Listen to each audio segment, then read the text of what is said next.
One of the earliest attacks of Shaytaan. This is when he was beginning his career. He wanted our parents to eat from the tree. You remember? How much time you got left? Okay. He wanted us to eat from our parents to eat from the tree. You recall this? Allah mentions with lam at-ta'leel. It's called lam at-ta'leel. Lam at-ta'leel means the reason why he wanted us to eat from the tree. The lamb will explain why. He says, لِيُبْدِيَ لَهُمَا مَا وُورِيَ عَنْهُمَا مِنْ سَوْآتِهِمَا. He wanted them to go to the tree and eat from the tree so that he could expose to each of them what was covered of their ugliness. He wanted them to lose their clothes. He wanted them to be provocative in front of each other. This is what he wanted. This was his way of humiliating, because Adam alayhi salam was honored, and what better way to humiliate someone than to remove their clothes? You know? And he wanted that for both our mother and our father. What is happening in the world of design? What is happening in the world of entertainment?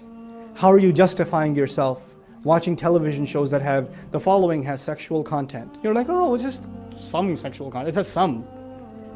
I can forward it. You know? I could skip that part. I just see the first second of it. Then I'll say astaghfirullah. Then I'll watch it again when nobody else is there. It's disgusting. But this is what Shaytaan has done. And he knew that human beings will lose their dignity if they lose their clothes. And now we are living in times where losing the clothing is celebrated. It's just celebrated. Why are guys working out if they're going to stay dressed?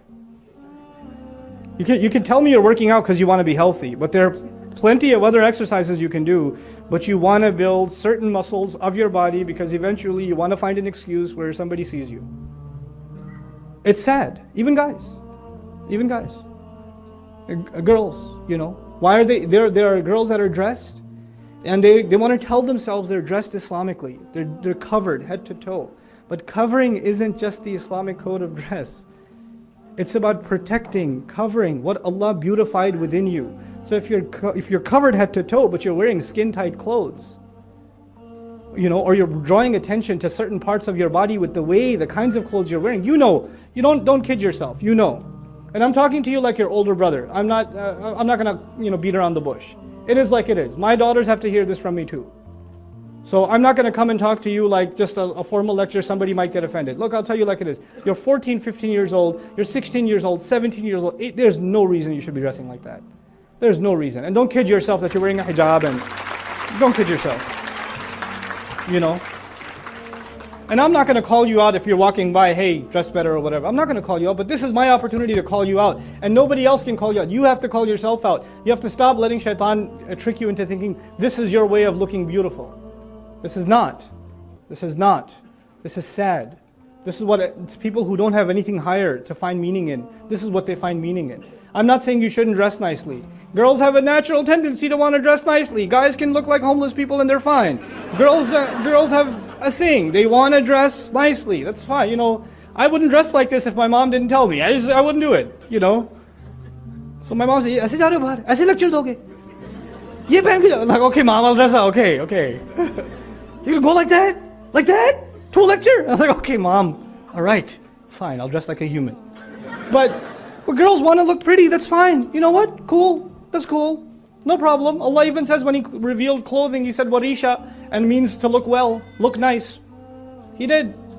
But not provocative, and you are smart enough to know the difference, and please don't pretend you don't. You do. You know very well. And your mother calls you out on it too. Your mother calls you out and you say, "Mom, come on, don't say that. You're embarrassing me." No, she's not embarrassing you. She's giving you a reality check. Because Shaytaan's messing with you and your mom's trying to help you out. Don't dress like that, don't dress like this. And then there are the sad situations in our families where the mother tells the daughter, take the hijab off. Why is your jilbab so loose? Why can't you get a tighter one? That'll look nicer. You know, there are those sad, disgusting situations. That needs to